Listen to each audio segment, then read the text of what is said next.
following two letters are from 1995 and 1996. I never had the niat or the intention to actually save nor share these letters, but it's something in his letter as far as on part two, the second page. He mentioned the year, quote, April the 1st, 1995. That's the only reason I really know that this particular letter was written back in 1995. And for some reason, in my own handwriting, on the second letter, I wrote on the top, in the left hand margin, a note to myself that says May 96, which lets me know that I received that letter in May of 1996. Now, many people may be confused because Brother Supreme Minister Saleem was known as Brother Willie 30X, a lieutenant of the FOI at Muhammad's Temple number 12 back in, the 1970s and things of that nature there. However, because of his countless trials and tribulations, he ultimately began to confide in me his, I would say, dissatisfaction with the Honorable Brother Minister Louis Farrakhan. And at the time, I really didn't grasp what the change was taking place within him. But now that I'm older and more mature and I reflect upon it, it really didn't dawn on me. One of the things that was happening was I was ultimately sent to the Supermax where, we active in the mug. So I'm in the Supermax physically with Mumia Abu Jamal. I'm with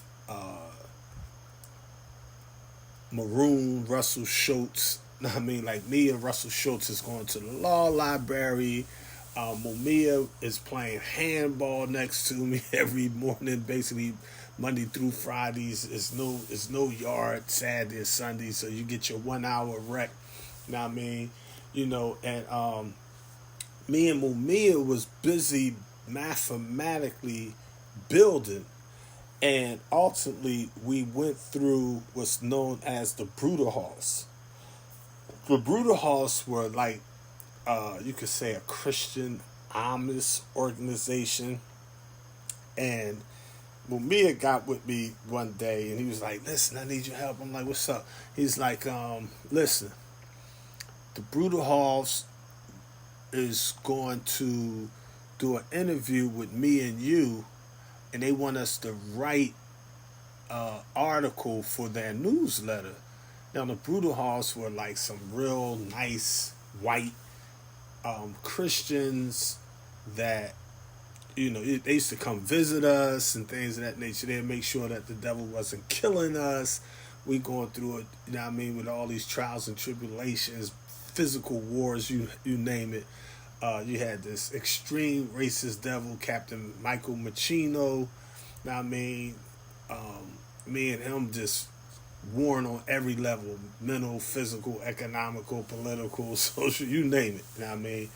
So I wind up writing an article, and Mumia winds up writing an article for the Bruderhof newsletter. I have it. I don't even know if I still got it, but I remember I had it. It's like a purple cover newsletter, something of that nature there. But long story short, when we was basically, it was a lot of meetings of the mind. My complaint at Huntington and Greene County was the conscious guys. Like you had JoJo Bowen, different brothers, right there on death row, Huntington, what have you. The devil being the devil, they put me back there with them on death row. So I'm talking to JoJo Bowen, he talking all this military, God You Nation stuff, and I'm like, I'm on the tip, like, I'm with Supreme and Saleem, brother Mumia is up there. Now I mean, it's brother Supreme Captain Malik is up there. So we trying to survive up in this joint. I mean, literally. I mean, but through the years, ultimately, brother Supreme Minister Saleem, he ultimately started getting with me on the tip. Like, listen, we need to disassociate ourselves from brother Minister Louis Farrakhan. And Ben Saleem basically wanted me to go with Silas Muhammad. And, we theologically disagreed with that because my position was like, I love the Honorable Brother Minister Louis Farrakhan. I love the Honorable Brother Minister Silas Muhammad. But I love Brother Minister Jeremiah Shaheed Muslim Shabazz in Philly. I love Father Allah. You know what I mean? Like, I was about the unity and, I didn't see a contradiction in us following the messenger's message in this age of mess. That was, like at the time, this is 95, 96, you had like Brother Minister Nasir Makir that was doing the Memphis Society. He was like publishing the Messenger Raw Teachings. You had Sister Sherazade Ali. You had Brother Minister Levi Kareem. Different John Muhammad, the Supreme Minister John Muhammad. You had different brothers. You had G. Kaleem of the Nation of Gods and Earth, or the 5%ers, putting out the 5%er newspapers and things like that. It was just a lot of black consciousness going on, and everybody was trying to find their place, including me. We was just trying to see what works, what was efficient, what was effective, in the struggle for peace, truth, freedom, justice, and equality. Brother Supreme Minister Saleem ultimately began to disassociate himself, I would say, from Brother Minister Farrakhan. He began to promote Brother Minister Silas Muhammad. He ultimately began to change his names. So by 1995, you're going to notice that his name is no longer Muhammad. His name becomes Brother Minister Saleem Mahdi Saddam. And that name, Brother Minister Saleem Mahdi Saddam, is, we still called him Brother Minister Saleem, but as opposed to, a lot of people didn't understand, he was making various internal changes with the BMC, all that. It was one other brother that I know for a fact that has personal letters from him during this period. Unfortunately, the brother physically died. That was our beloved brother, Minister Malik Allah, Michael X. Wilson. Long story short, he explained to me that he changed his name to Saleem Mahdi Saddam. Saleem means peace, safe, or pure of heart. Mahdi means guide. And Saddam, the reason he rejected the name Muhammad and took on the name Saddam, because Saddam was one who confronts, clashes, or opposes. And it was a lot going on, even with myself. Like we the Supreme Aim, we basically took on the last name of Law in the late 1990s during Savior's Day. Ms. Saleem took on the name Saddam. Brother Minister Farrakhan publicly took on the name Muhammad. And Saleem thing was like, Brother Minister Farrakhan was going into like Orthodox Islam. Brother Minister Nasir, Brother Minister Levi Kareem, Brother Minister Mutaqwan Ali from Philadelphia, different ministers that loved the Honorable Elijah Muhammad, they respected. One good thing, I'm glad, they always respected the Honorable Brother Minister Farrakhan. They just disagreed with him. There was a lot going on as far as like the Scientology, the Honorable Elijah Muhammad still being physically alive, Orthodox Islam, and things of that nature there. So, long story short, Brother Minister Saleem changed his name from Saleem Mahdi Muhammad to Saleem Mahdi Saddam. So in these letters, you're going to see that his name is no longer Muhammad, but his name is now Saddam, the one who confronts, clashes, or opposes. Let's get into this. Minister Saleem Mahdi Saddam. In the name of Allah, who came in the person of Master Fard Muhammad, to whom all praises are due forever, and in the name of his last and greatest messenger, the most honorable Elijah Muhammad, peace be upon him. Assalamu alaikum, Brother Minister Khalid Alif Muhammad. I am in receipt of your most recent letter and was very pleased to hear from you. Brother Minister, when you address me, you can address me as Brother Minister. You can drop calling me Supreme Minister. To tell you the truth, brother, I never liked being called such, but I understood the brothers' respect, and they was calling me such out of respect. No, brother, as of April the 1st, 1995, it ended our spiritual and mental slavery to the white devils. The first part of the prophecy was that we would be in slavery for 400 years. That ended in April the 1st, 1955, because we was brought into slavery in April the 1st, 1555, and 400 years from that time brings us to April the 1st, 1955. But due to our people's gross disrespect of Messenger Elijah Muhammad and their rejection of the truth, the prophecy stated we would wander in the wilderness, America, for an additional 40 years. The second part of that prophecy ended earlier this year on April the 1st, 1995.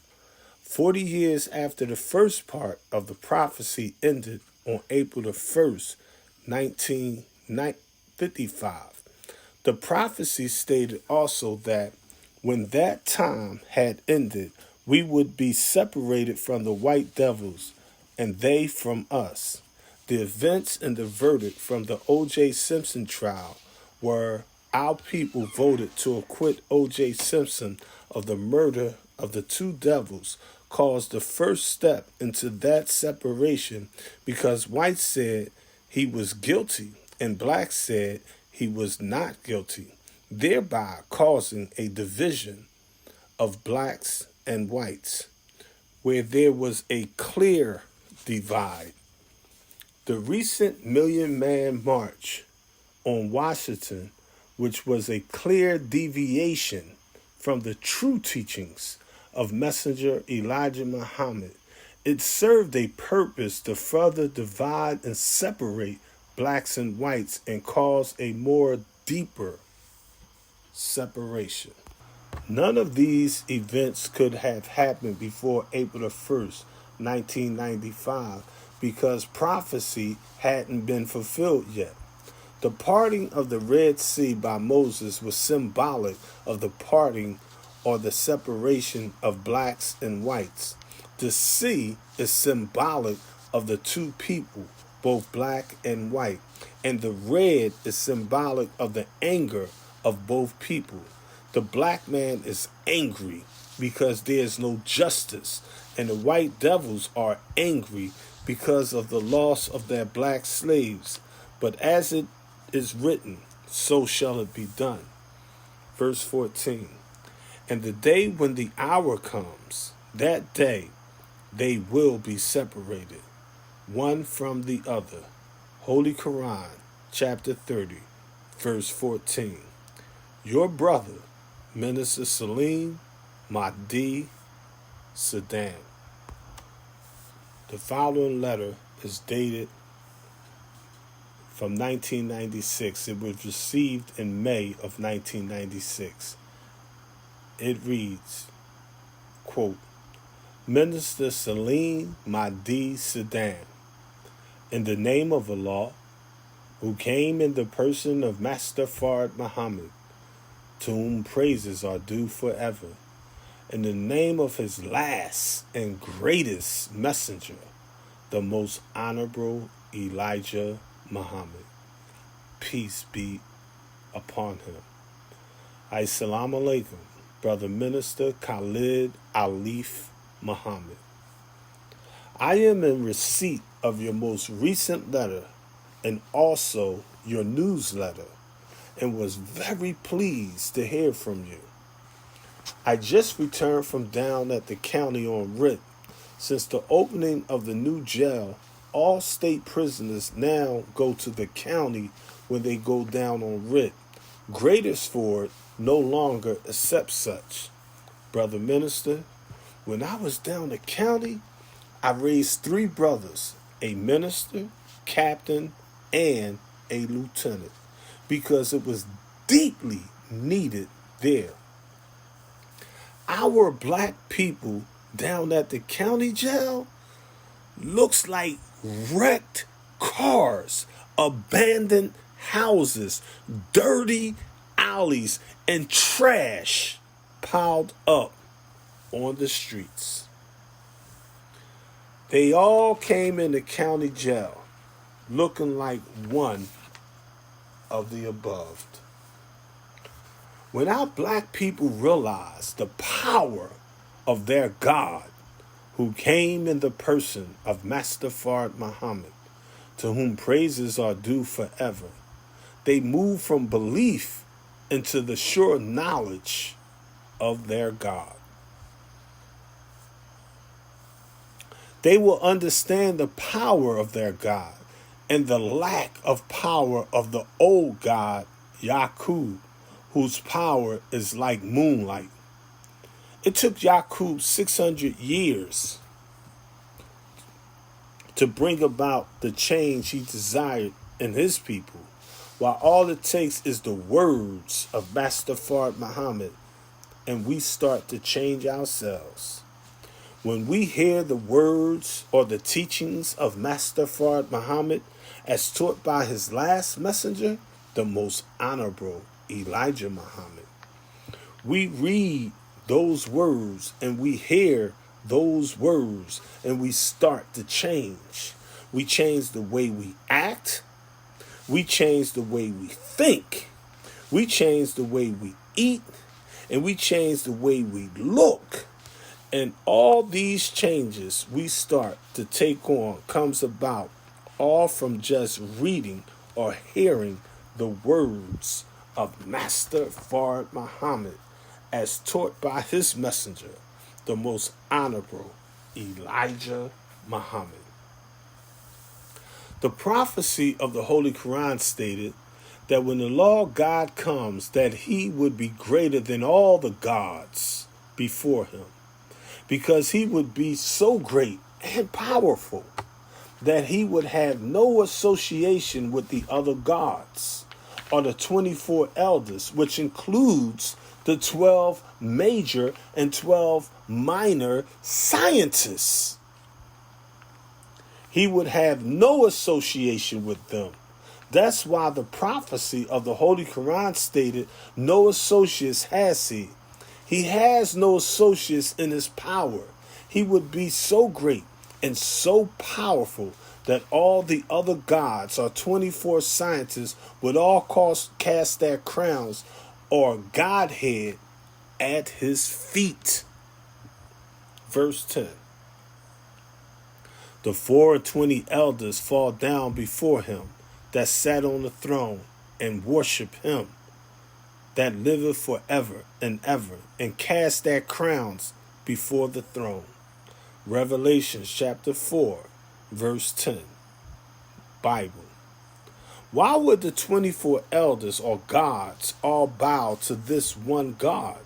Because when the law of God comes, there won't be any need in other gods or 24 gods. There would be only one God, Allah, the greatest of all the gods, past, present, or future. Because the prophecy stated in the end there would be only one God. Verse 1 and 4. Say, He, Allah, is one, and none is like Him. Holy Quran, chapter 112, verses 1 and 4. Why is Master Fard Muhammad greater than all the other gods? Is because when the other gods desired to bring about a change, it took physical means and many years to bring about a change. It took Yaqub 600 years of physical grafting to bring about his change, a white devil. Master Fard Muhammad didn't have to do no grafting.